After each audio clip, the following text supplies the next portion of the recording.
I would probably regret it if I don't start by asking you about the Derby game. So, what are your thoughts on the Derby game? Really impressive first half time, and obviously the best possible outcome. So I was really convinced about the team, and also I think that José and the team once again did really good job under quite difficult circumstances. Yeah. I mean, were you convinced before the game about the capacity of the players? Because José, obviously, he seems like you cannot convince him of anything else than the potential of these players is right there. Did you feel the same, or did you kind of feel before this game like, okay, this is really going to be a challenge? Training week was really good. Yeah. So the focus was there. So I kind of got the feeling, okay, we're going to be really competitive. Mm-hmm. So that was the case during the week. Whole team so focused, good level training session. I almost watched all the training sessions. So I was also having kind of confident based on the training week. Okay, actually, we're going to come here and put good performance on the table. What kind of nuances do you pick up in those training sessions that tell you that something is in the air? It's about the focus of the player and also the consistency with the actions. Mm-hmm. And of course, when there is a match day -1 or 2, and we are doing kind of the frame of the game plan, so I can see, okay, now the players are really online. Now, the connections immediately are there. So these kind of things give you, okay, this has been proper training week. Now we are ready to compete. Okay. And side question related to that, but would you say that like the fact that these young players can go in and some of them do their first start ever, like I think for Adrian and Sixten it was the first start in the senior team ever. They've had a few minutes from substitutions, but I think it was the first start. And Adrian, of course, is not from the academy, but Sixten is, and some of the other players are. The fact that they can go in and perform at the top of their own level, at the peak of their performance level, in circumstances like that, I can't see any other explanation than that the work that the academy does with preparing the players mentally for the challenges that are coming must be absolutely exceptional in order to prepare them. Correct. And this has been impressed me most. Yeah. And then obviously, of course, those players has been around since January. So also our structure, the way how we wanted to play and how consistent José has been all the time since January. So to put those two things together, we can have this kind of performance. And for me, the academy players always, they are not really surprising me anymore. No. I was obviously in Finland as well. So I think maybe I've mentioned a couple of times, the academy players never let you down. Yeah. They also, there is also the club DNA with them. Yeah. And I think Sixten represented more than any player I've ever seen in AIK ever. I've seen a lot of talents come up from the academy, but I have not seen a guy that looks like he might just as well be in the stands as be on the pitch. Yes, he was so pumped before the game. So when he noticed, okay, probably I'm gonna start. Yeah. So the smile was like, so it was so funny to see. And then obviously when the match day was there, so he was going around and just waiting that the kick off. Yeah. So I love to see this kind of mentality. No any kind of thoughts. Okay, if I'm going to underperform or whatever. No, I just wanted to go and play and fight for this club. Yeah. Amazing. And this kind of things also, is spreading for the other players. Yeah. Yeah, I mean, obviously. I mean, being around him, even when I'm around him, his like energy spreads onto me as well. Maybe because the fact that we put this team together on in the Derby game was not only because these players have been performing well in training, it's also because of all the injuries and the openings are opening up for these players. Of course, that's a negative thing, and we might get to talk a little bit about the injury situation later in the episode. But is there some kind of silver lining, like some kind of positive effect where young players that maybe would have had to wait for their chance now all of a sudden get their chance earlier? And from a, transfer KPI perspective, like the value of certain players are now rising earlier than what would otherwise have happened. So is there some kind of positive side effect to all of that? Yeah, this is obviously one of those. Yeah. The evaluation of the players, and we are all the time following this KPI model. So during the last 3 rounds, example, even we lost Kouame and Taha Ayari. Yeah. So it has been increasing all the time. Yeah. So then, and also I think that, to build up this kind of foundation to be really competitive team in the long-term basis. So those kind of experiences, the more player can share those experiences, the difficulties, these winning moments. So we are building up it. Yeah, because otherwise you might end up with like the same 11 players always starting, the same 3 or 4 subs always coming on, and everybody else is kind of waiting for their chance. But now we're getting kind of this shuffling effect amongst the squad where pretty much everyone has gotten a chance to play now. The only players that haven't gotten a chance to play are the ones that don't have senior team contracts, like the players without a name on their back, basically. Everybody else is getting their minutes now. Yes, so definitely I see positive side of it. I'm thinking, okay, when we get all the players back, so we're gonna be really competitive, because in the end it's also a lot about the inner competition. Yeah. How much we are ready to compete in our training sessions. So now those youngsters have shown, okay, I'm there to knock in the door. So I'm really hoping, it's going to put really good competition in the trainings. Exactly, because that's something that I've been talking with friends about, is like, what is going to happen, like, let's say, hypothetically, AIK signs a left winger in this window or the winter window or whatever. And now you have a player like Kevin Filling that is getting close to, 20 games with the senior team or something like that across 2 seasons. For him, he's not going to feel like, oh, I'm waiting for my chance. He's going to feel like, no, that shirt's mine. Like, nobody's grabbing that shirt away from me. Is that a double-edged sword? Because if he loses the shirt, he could be disappointed and feel this is not good for my development. Or is that exactly the kind of effect that you want? Because now you have 2 players that are willing to die for that shirt. Yes, that's what we are looking for. Uh-huh. And I really underline always that inner competition, that we are really, really competitive in training sessions. And when it's Monday, no one can know who is going to start. Okay, you want weekend. that. Yeah, this is one of the most crucial thing in order to have success with the team. Yeah, did you see that in HJK Helsinki after a few seasons where you had that, like, there are always 2 players neck and neck on every position? Yes, I was actually about to use this example, but this was good example about it. 21, when we start to have a decent squad. Yeah. So then we had 2 really good options almost in every position. Uh-huh. So we were so competitive in the training sessions. And then in the end, as you know, obviously we win the title, but it was something more. Many people has been asking, okay, why you overperformed that much? That you were playing the European group states, European League group states. Yeah, because it was not even Conference League, it was a Euro League, right? Yes. So the tougher against competition. Against Roma and Real Betis and so on. Yeah. One of the things was that 2 years we have a consistency, and we were, I don't know if I can use the word, but we were competitive in every fucking day.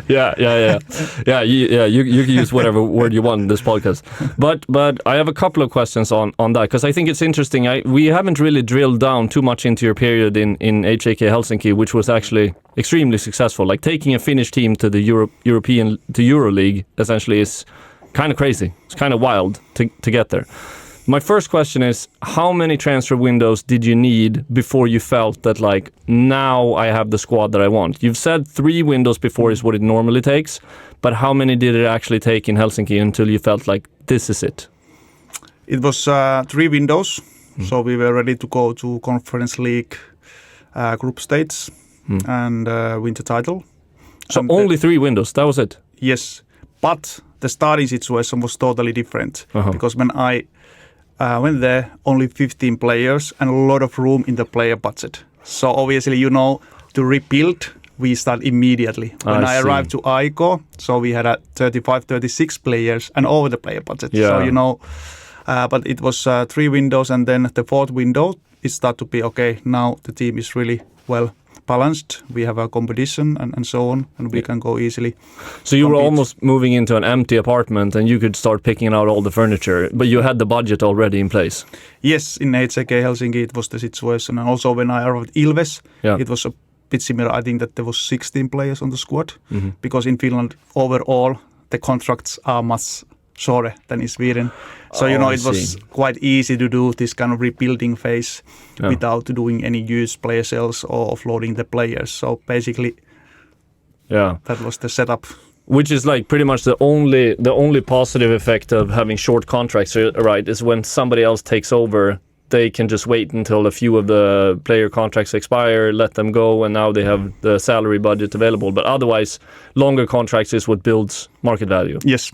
Yeah, makes sense. My other question around the time in HJK Helsinki there was when you said that you have two players on a competitive level for every position.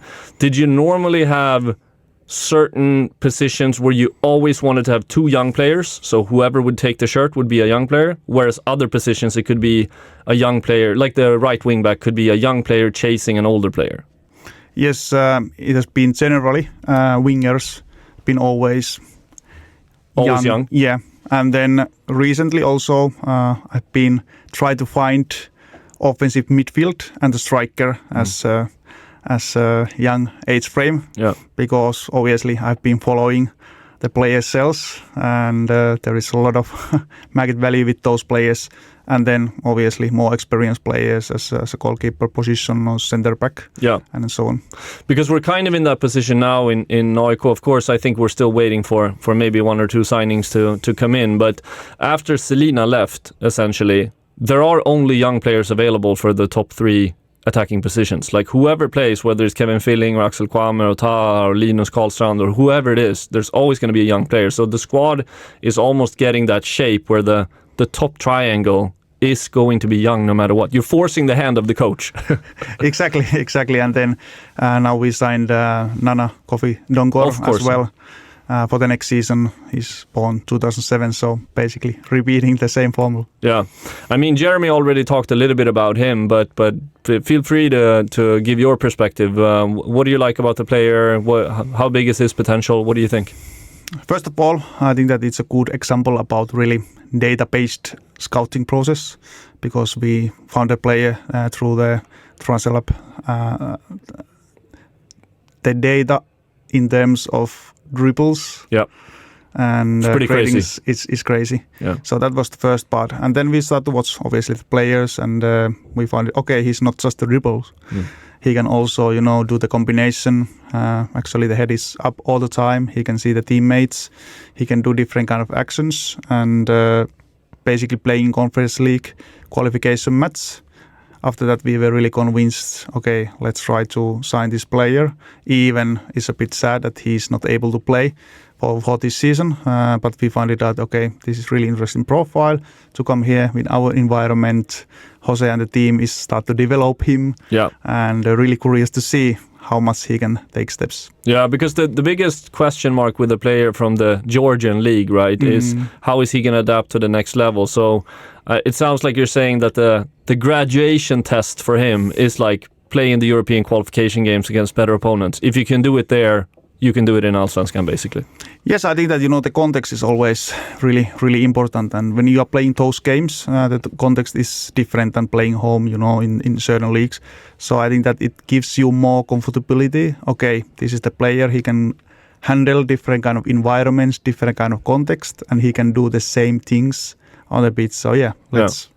It sounded based on Jeremy that he was a little bit surprised that you were able to get so many minutes of data on him, and yet the market price did not take off too much, because otherwise I'm assuming the fear is if you wait too many minutes, because it's always based on how many minutes. Yeah, exactly. And the more minutes available, the stronger the case is for the player, and the more the price should increase, right? Yes, and that's why also we wanted to sign him now immediately instead of having him full season there. Yeah. That makes sense, even though he's not available. So what's the plan now? Could he be on Karlberg for the 6 months, or could it be a loan, or what's the most recent plan? At the moment, we are working the work permission, and then after that, he's going to come training with us to Karlberg. And then, as you know, there is certain leagues we can consider if we're going to loan him out, or is it something that, we do the adaptation in Karlberg, in our environment. Okay, so both options are available then. Yes, so the main thing now is to get him to Karlberg with us. Yeah, that makes sense. I have to ask you about, I saw your interview in Bollsvenskan what's it called, Bollklubben, and they asked you about your best signing, and then Siavush said, I can tell you what your best signing is, it's José Riveiro. So just give me your perspective on the first 6 months or or so, maybe 7 months, 8 months with José Riveiro, because I am starting to get kind of speechless here. I am beyond impressed with what he's doing, but give me your perspective. Obviously, I knew it that he is gonna be a really good coach for AIK, but he has been even more. Yeah. The level of commitment, the level of developing those players every day, the consistency is the word. Yeah. He's not complaining anything. He's just coming every morning, 6:30, latest to the Karlberg, start to work, prepare the training sessions, and also after the team training session, sometimes he's taking individual players separately, going through video clips, talking with them. So really, using the full day to develop as an individual and as a collective level. Yeah. And so those things also are something that we shouldn't take for granted. Of course, we know already how good he is with the tactics and so on, and game understanding, but those are the things probably people doesn't see always. Yeah, exactly. It's the not so glamorous stuff of being there 6:30 every day and preparing stuff. It's not the same as the press conference. We win or we lose, it's always the same. Like a Kaizen, I say the mentality all the time, do a bit better. Yeah. Yeah, and what was your relationship to him before? Because he did not just show up in Coach ID, but you kind of had a sense of his before. What parts are confirmed from the image that you had, and are there things that have even surprised you?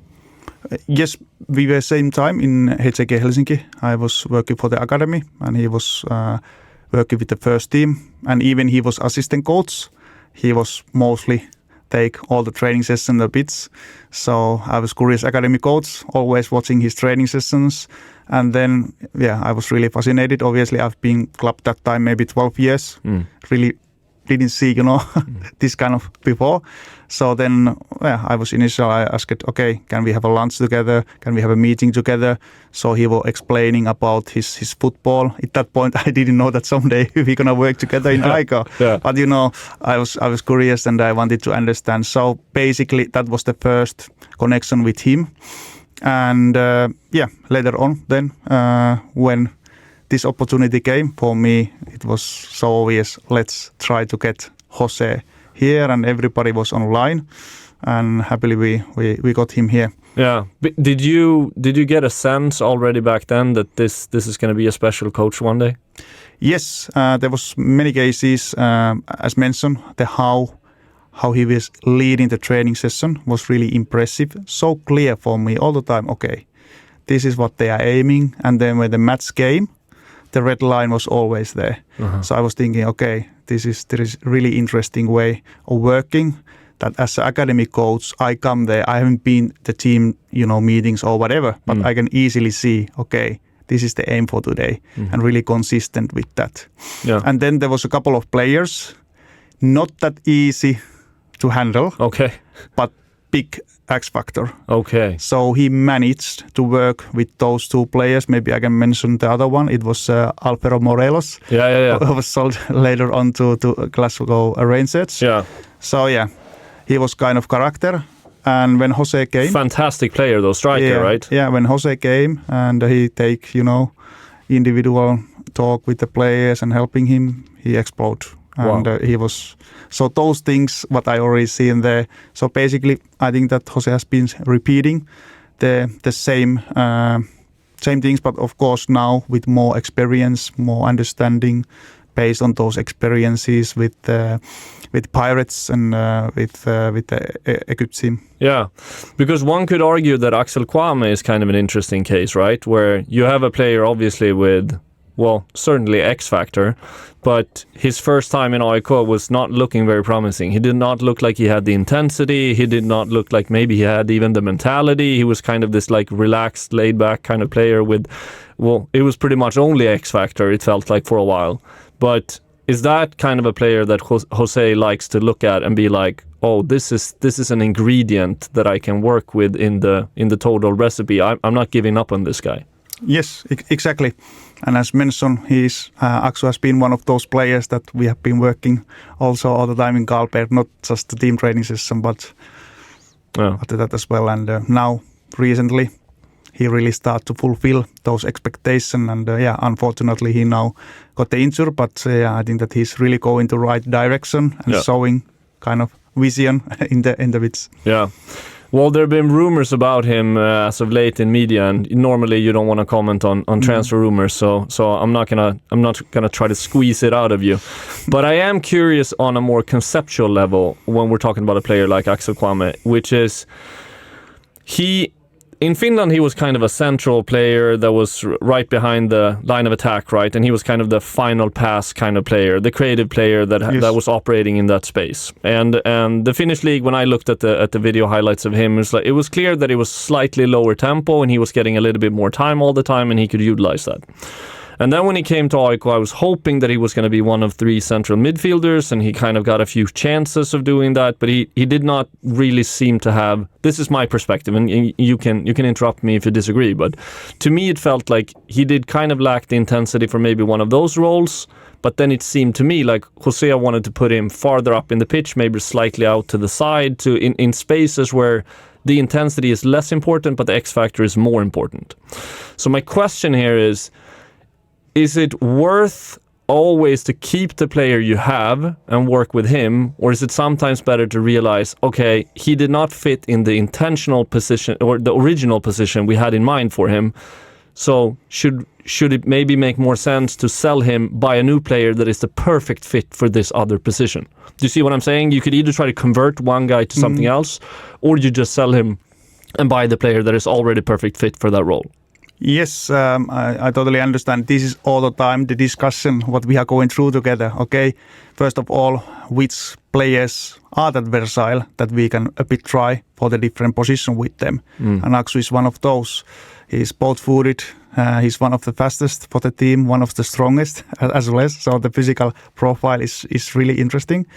And then he didn't really find the role in the middle. So then we were, okay, how we can use those strengths the better way. And then we were doing this analysis through the José and during the World Cup break. And then he started to play a bit higher. And we managed to get those attributes out.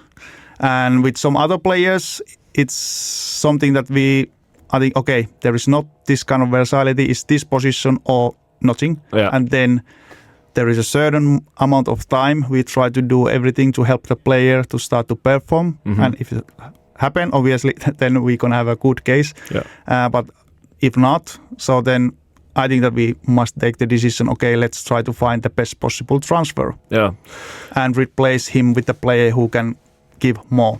Exactly, because I imagine also that like whenever you guys are building these lists of players that you're looking at, you might feel that one player, let's use Axel as the example here, you might feel like, oh, he's taking steps in the right direction, he's developing well, but then all of a sudden, boom, one player becomes available at a price tag, and you're like, well, now all of a sudden we're comparing Axel to this player. Now we don't know if we have the patience anymore, because we could maybe just swap him out, sell him and buy this player instead, pay a little bit of money in between, and then we've locked in a player that we're absolutely convinced is going to be good for this role, as opposed to a player that maybe could be good for this role. Yes, and that's why for me it's really comprehensive how we should approach those. First of all, always it's good to have profit when we are selling players, but have this kind of thinking, okay, now maybe he hasn't maximized the market value, but it's decent amount of money. It's a profit case. Let's replace him with a player that we think that he can strengthen the team. But at the same time, there is bigger upside to get even. And this is kind of the way, for me, one of the most exciting. Maybe you can already see from my eyes. He's kind of thinking all the time, okay. Miika is smiling ear to ear here. Which is the best business case, but at the same time, to find this kind of combination, okay, it's going to increase our competitive performance, but at the same time, it's going to increase the value of the team. So perfect combination. Not easy one, but this is what you really would like to find in that role. Yeah, because I think for a lot of supporters, sometimes they're looking at, what is the max potential of this player? We should not sell him for anything less than that. But you're not considering what are the alternatives that we might be able to get. So sometimes you might sell a player before he reaches his full potential because you just want to reinvest the money as quickly as you can into this other player before he gets bought by somebody else. Yeah, and that usually tells that there is some question mark. Yeah. Why I don't want to take this risk to wait that it's going to be the peak of the fee. Yeah. Yeah, because I mean, you're because not... all the time is risk management as well. It is. We are doing that. It is, yeah, because it's a calculated risk of what's the alternative cost here if we don't take this other player and we just commit to this one. And also for me, at the moment, I'm planning already, how the team is going to look like 27. Yeah. How the team is going to look 28. Yeah. So also sometimes those decisions is related. Yeah. Long-term planning. Now if we're going to sell him, maybe next summer we are not going to get the same money, or if he's still here, maybe he's going to block this player. Yeah. And then we have problems. So there is many things to consider always. Well, you got to consider the academy too, because you have players coming from there that's knocking on the door, and you have to evaluate how big of a talent is the left winger in the academy right now. If he's the biggest talent in all of Swedish football, then you obviously want to make room for that guy. Yes. Yeah. That makes sense. And this is something that I'm thinking a lot about and discussing with my friends. Is just like, well, there are certain players that could potentially absolutely explode, or else maybe we end up like placing the wrong bet. So I'm not going to ask you about specific names, but I thought it was interesting to think about. There are a lot of young players now in the squad that if all stars align, they could be great, but I also don't know what the lists look like that you're working with. When talking about squad structure, you said you want to have... Is the ideal scenario to have two players that feel like they should be playing on every single position, or would you say that like it can almost get too competitive if nobody has any guarantees? Like, is the ideal ratio maybe like 7 slots that are competitive, but you have 3 positions locked in for key players? Or what does the ideal structure look like? Always there must be someone who is challenging. But of course there is a differences. That position we must have really 2 quite equal players, really competitive. And then in certain position, this is our key player, high performance player. There is a younger player to challenging him. So it's a bit related, certain positions. But overall, for me, it's really crucial that we are considering and so many different things, when we are recruiting players. So obviously it's the squad composition, like in terms of amount of Swedish homegrown players, amount of academy players, amount of international players, to have a clear framework for that. And then obviously which kind of player we need, which kind of players is not just the good data, but good data related our style of play. And then does the player with the strategy. So now we are talking about the age frame of the certain players. And then obviously is the players going to hit our budget. So the mentality and how he's going to fit the group dynamic. Is he a funny player? Is he raising the level in the training session? So there's like 20 parameters to consider for every single player. Yes. And this is really exciting. Well, you sure seem to be excited about your job. But double clicking on what you just said, what is the optimal age structure for a starting 11? And I'll set the question up like this. You've seen some of the most extreme examples in all of Europe in Denmark, like Nordsjælland, where you have like probably one of the most extreme age structures I've ever seen in a starting 11. But even they want to have 1 or 2 senior players in the starting 11. And then you have more of the normally balanced starting 11s on like maybe FC Köpenhamn. They still want young, but they don't want to fully go all the way to that direction. What do you think AIK's optimal structure is? And does it change today for maybe 3 or 4 years if we're successful and get to Europe and all of that? I've been searching this a lot. So during the last 5 years, maybe around 500 clubs and squads in Europe. So you're not just guessing here. So I'm dividing basically the squad structure for 3 different groups. So it's short-term sporting success. is a short term maximize the transfer revenue, and then it's basically long term maximizing the transfer fees, and top on that there is a group what I like the most, maximize the sporting results and player sales. And I've been searching, so you can easily see, let's say example Liverpool, when they won the title. I was saying, okay, based on this KPI modeling, next year they're going to struggle a lot. And why? Why is that? Because of the KPI. This was short-term winning the title squad structure. You know what I mean? And then with the Paris Saint-Germain, I was saying, okay, this is the combination. They're going to win the league, but they have a lot of sellable players. Yeah. But they're kind of the final station too. Like PSG doesn't develop players that then explode and they have to sell them to Real Madrid anymore. They can hold on to. Desiree Doué could play for PSG forever if he wants to. Yes, but I'm more talking about also the age group and the structure of the team and so on. Of course, you know, I have similar example for the lower league or the lower salaries and fees. Okay, I see. Yeah, and Nordsjælland is kind of team, you know, when you got structure, okay, let's maximize the player sales. Yeah.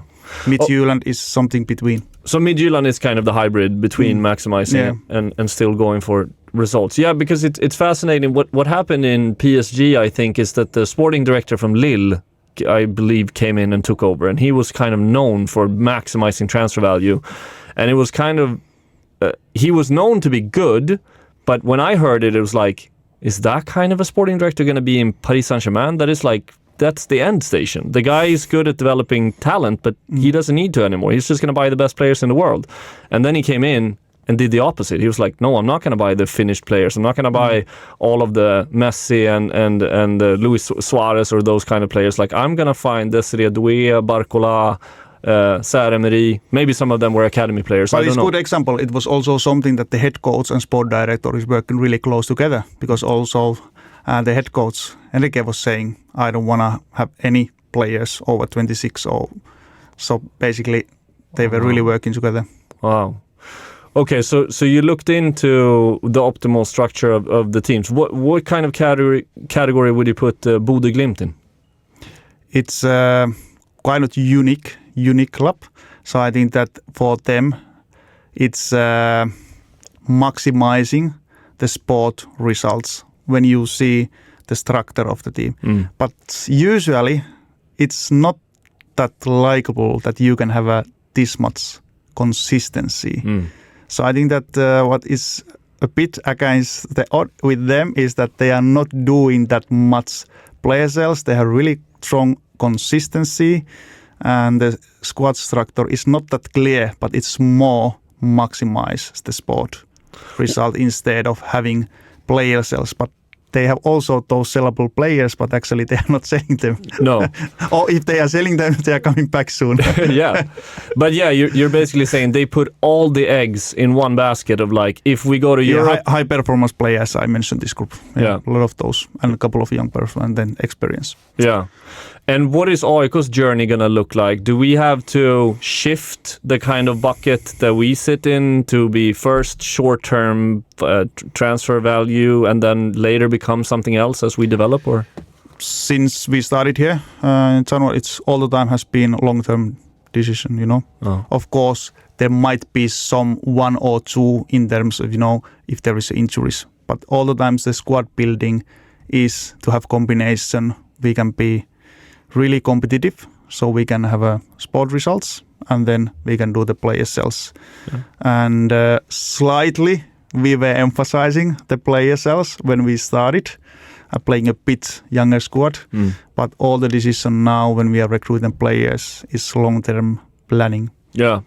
No, I guess I meant with short-term transfer sales focus is like, let's say you have a young player that has an incredible X factor, but he might not be so good that he makes the whole team better. But that X factor could be worth a lot of money in 6 months. You might argue for like, let's play him anyway. And some coaches might say like, no, he's not going to make the team better. But then the sporting director might say, well, you get a better team in 6 months if you play this player. That's kind of a short-term transfer-focused approach, right? Yes, but for me it's not that black and white. Obviously, in January, example now when we start with José. Yeah. So quite soon we will talk, okay, there is a Stanley Wilson, there is Shedrack Egboh. Those are the players. I think that they can be also really competitive and help us as a team. Mm-hmm. But yeah, probably they will do some mistakes. But at the same time, those are the players that we truly believe that we are not even compromising too much. They are, good players. We can develop and play with them. And then, it's really, really good outcome with Shedrack. Yeah, and Stanley was one of our best players until he got injured. Yes, I've heard his data is absolutely incredible. Yes, true that. Yeah. So I guess if they just stay healthy now, we should have a lot of talented players that are interesting for other teams coming up. I want to ask about one player in particular that we have in the squad right now that it keeps on impressing me, and I think I've said it previously on the podcast. I think that he is right in the middle of his big breakthrough right now, and that is Jannik Geiger. I get the impression now that just looking at him in the Derby game, he's gone from being a player that is fitting into the senior team to being a player that is more or less just saying, give me the ball and I'll figure it out. What's your impression of Geiger, where he is right now as a player? He has surprised me most positively. Obviously, when I'm watching a lot of all the last season games, so he was playing as a wing back, he was playing as a right back, a bit all over. Yeah. So obviously, based on that, I haven't that much expectation. But really soon, when I arrived and we have this camp in Spain, both me and José was watching. Actually, he's really interesting, number 6, and he has those kind of attributes, how he's positioned himself, how he's doing the decision with the ball, without the ball. So it was different level, like a pure 6. And we were thinking this is something to start to develop and build up. And now recently he has played really, really, really good level. But at the same time, we had a feeling, okay, he has just started, that there is a lot of still unleashed potential with him. And, just looking forward when he keep working hard every day. So, he can still take a lot of steps. But I totally agree with you that he's one of those players, has been really surprisingly good this season. Yeah. Is that kind of an interesting position too? Because it is one of those positions where if you make a mistake, it's going to be very costly, as opposed to having a young player on the right wing like Shedrack Egboh. He can make mistakes all game, and then he has 2 successful actions, and the team wins the game. But the number 6 position, to be a young player and come into that role, is like, how do you get the minutes to earn the trust to even be played in that role? But then on the other hand, if you're successful, how big is the market value potential for that player? Is it kind of limited because you see like maybe somebody like Mattias Siltanen now, you can see that the price tag is not crazy price tag. On the other hand, you see the best 6s in the world like Moises Caicedo or Elliot Anderson all of a sudden become the most expensive players in the whole league. Yeah, so it's really valuable position for me, and but it's also really style of play related. Those teams who really want you to build up, play with the proper number 6 who is connected with the center backs. It's really difficult to find a player with reasonable price who is able to do it, because the number 6 is changing mostly the dynamic of the game. So if we can build up, do the position progression in the middle, so obviously we have so many different options. If you are number 6, you are closing with the first touch always, going to the full back or whatever. We are closing so much options, and it's so much more easier to defend. So that's why, for me, that position is really related to style of play. And I've been scouting, obviously, a lot of that position player, because all the teams I have been part is kind of position-based, build-up-based. So I know that it's not easy to find. And then when it's about the direct football, so it's more about winning the second balls. It's more, just giving easy pass to the center back or the full back. Yeah. That's it. That's profile. It's much more easy to find. The more traditional number 6, the destructive, like taller, stronger. Yes, and also top on that, have this kind of ability to do those offensive intervention with the ball. I mean that, taking the ball and drive. Yeah. The Declan Rice kind of thing. Yes. Yeah. When you have this is the area what we also now wanted to develop with Yannick. One example, I think that with this size, this technique, I believe he can be really good with that. But it's obviously a lot of work. I think we're already seeing it sometimes. Where yes, it's there. But to take the next step, we have to be always ambition. Yeah, of course. But that's fascinating. I did not know that the number 6 position can be the value of the number 6 player depends so much on the style of play. But now when you say it makes sense. If he's always the player that you go via that has to figure out how to go from one area of the pitch to another, of course then he becomes a valuable player because he's involved in every action. But like you said, if he always just like one touch has split back to the center back, nobody's going to be it makes sense. And Yannick feels like a player that has the courage. Yes, and the quality, because Rodri, Manchester City, is a good example about it. Yeah. Alonso went to Bayer Leverkusen when they won the title. One of the most important players was Saka in the middle. Yeah. So you see it. It's really crucial, related style of play. Yeah. It makes sense, and I'm so impressed with just like his mentality too. In the Derby game, you see him coming down and always wants the ball, and even when he gets the ball and has 1 or 2 players around him, he still feels like he has an unlimited amount of time all the time. He wants to do something constructive. He does not want to avoid mistakes. Yeah, in that position you have to be really brave. Yeah. And of course there will be situations that those position players are going to lose the ball and maybe we're going to concede or there is some, but still, you just must keep going. And that also, the mentality in that position, you have to be brave. And as mentioned last game, example against Djurgården, I think that Yannick was really doing those. There was a couple of moments, 50-50 moments, I know. but he managed to come with the winner with the ball. Yeah. And suddenly we were attacking with really days race. Yeah, I was holding my breath a few times, but he did not look like he was worried about it. He just looked relaxed, like he was in training. Let's talk a little bit about the transfer window. How's the window been so far? Are you happy with what has been happening so far? Of course, I'm assuming you're happy with the players you've signed, but are there things that have fallen through that have been frustrating, or like how do you rate the window overall? First of all, I'm never happy. Yeah. This is kind of the mentality when you start to be happy. So maybe you start to be a bit sloppy or a bit slow or a bit lazy. So usually always after the window, I do like a reflection. I do the summarized how we did this window. Obviously, it's still open. I think that we have managed to do signings which are taking us to the right direction. There has been a lot of frustrating moments as well. Okay. It's part of the deal. You have to be ready for that. Obviously, everything is not always going that smoothly. But what I'm most impressed is the work rate of the scouting team and the amount of players what they have provided me. So I all the time this kind of feeling that even with some players, there will be setbacks.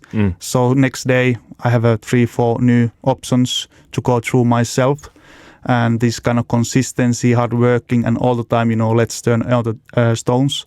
So this is something that we have to keep going. And obviously, all of us, we know that after the window, we have to sit down together, summarize everything. Okay, what we did good, what we have to do better. Because it's always, as a player under training, they are not just training. We have to all the time increase the knowledge about the process. Same with the scouting and recruitment. It's not just the scouting or recruiting one player. We have to all the time increase our knowledge, how to do it better. And so let's see. Maybe after a couple of weeks, I can give more proper answer. But there is still some things what we are working on. So okay. About the things that have been frustrating, is there like a pattern to it? Do you see that like most of the things that did not happen was because of the other club was not trustworthy, or the agent was, or is it always something different? I think that generally best players, the most interesting players, so there is a lot of competition. So this is part of it, and so that's why sometimes there might be some frustration. So far with the agents, with the club, I think that all the conversation, negotiations been quite smooth. But I think that this is mostly the thing, because obviously we are really, really careful now as well how we're going to use the money. We have to use it wisely. We have certain limitation in that sense. Even the situation is much better than last time when we did this podcast in January in Spain, in Benidorm. So those are the things that, kind of we find really good player and, the scouting team is providing. And then in the end, at this point, we are not still in this competition. Yeah, but every signing from now on is just going to be just like Linus Karlstrand and come in and score 4 goals and 1 assist in 2 games starting and 1 substitution, right? That's the expectation for every signing from here on. I think that it's important to find players who do immediately impact for the team, and this was also something now what we have been thinking during this window, of course long-term basis, but also try to find this kind of player who has played recently during the last 6 months, some minutes, and that there would be as much probability as possible that the player can immediately start to play and perform with us. Yeah, the exception was, I guess, Diogo Tomas, but that was also, he was waiting for Sotte Sotte got injured and all of a sudden he needed to be available sooner because otherwise he would have had a few weeks to get ready, right? Yes, but also if you watched how much he has played during the last seasons, so the amount of minutes is quite reasonable, and he played full spring as well. So but it's correct that it was related. Yeah, the risk management around the injury situation of center backs. Yeah, that makes sense. And when talking about finding players that can have impact right away, but also that have a good potential for a high market value over time. I'm curious about the different age groups of players here now, because obviously if you sign a player like, when we signed Sadok Jana, he was 18 years old, and maybe there will be other African players. We signed Oreo a few weeks ago. He's also in the 18-year-old. If you're 18 years old, you have so many years still to develop into the senior team player and have your breakthrough and still maximize your value. Of course, if you do it when you're 18, like Sadok, you go to the moon, right? But you can still do it when you're 19 or when you're 20 or even when you're 21, the market value is going to be really high. But if you buy the players that are going to have impact right away, you might be looking at players that are more like 22 years old. And now all of a sudden there aren't as many years for them to develop, or at least if you try to sell them when they're 23 or 24, now they have to be almost like national team level good if you're going to get like the really, really top premium price. So how do you look upon like buying more established players that can come in and still get sold when they're in the category of 22 and it's like, well, we have like 18 months now if we're going to get a good price. How do you think of that? I think that at the moment we have been invest a lot those players like a 17, 18, 19. As mentioned, we have a good amount of those players, and part of them is under 19 and part of them with the first team. I think that it's a really crucial group of players, 22, 23, 24, because yes, those are the players who should be available all the time, 2 times on the week when we are in Europe. But basically this kind of availability for the players, and they have already done those mistakes and so on, so they are ready to perform. And the best scenario is that we will still get reasonable fee, but at the moment, but top on that, it's really important for the competitive performance, because if you watch example now, Sirius.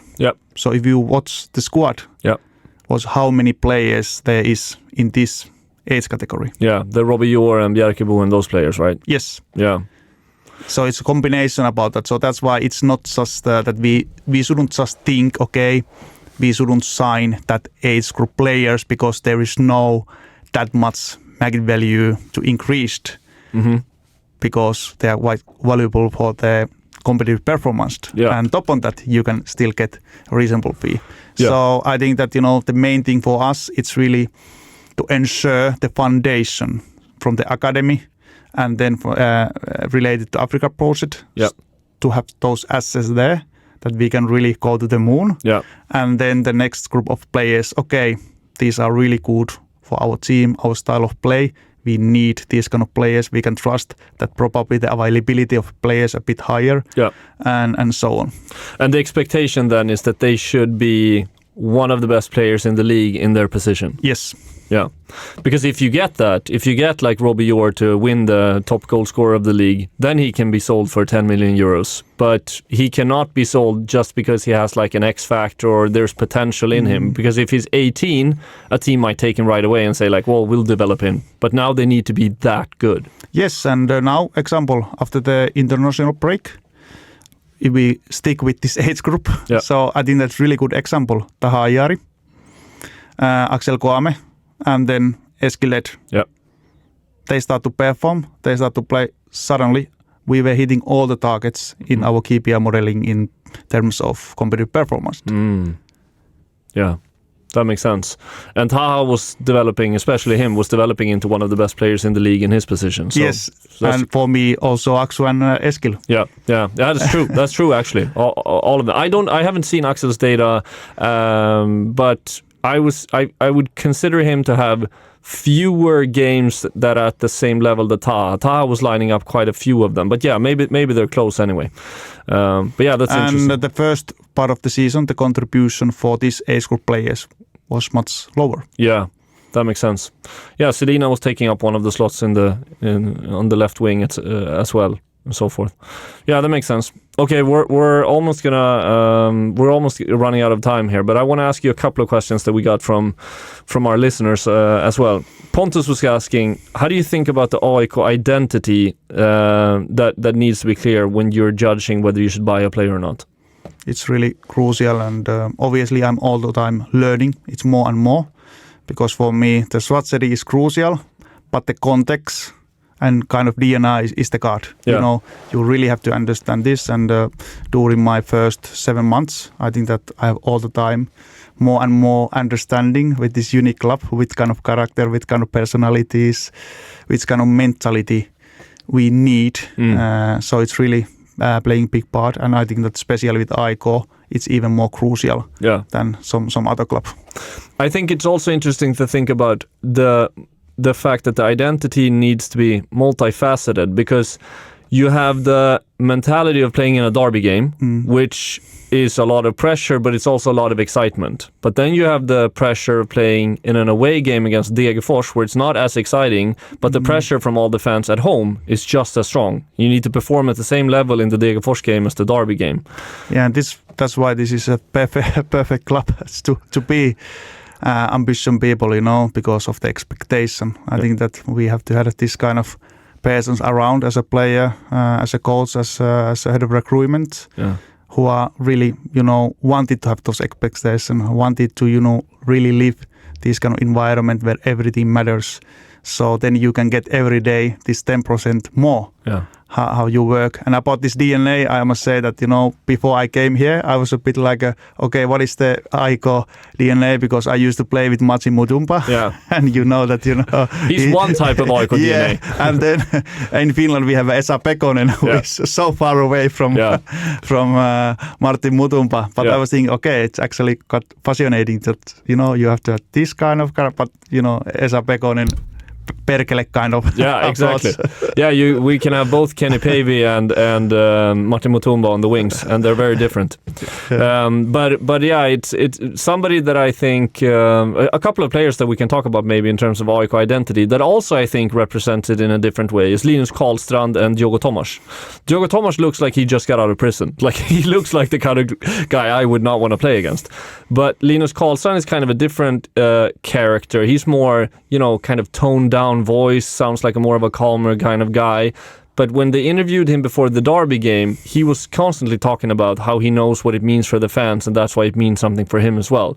So they're two different characters, but you managed to find AIK identity in both of them, it seems like. Yes, that's correct. And when I was talking with Lidus, I was really impressed how much he wanted to come here. And when we have this meeting at the stadium, so you can feel it, okay, this player really understands where he's coming, and he really wanted to come here and start to perform.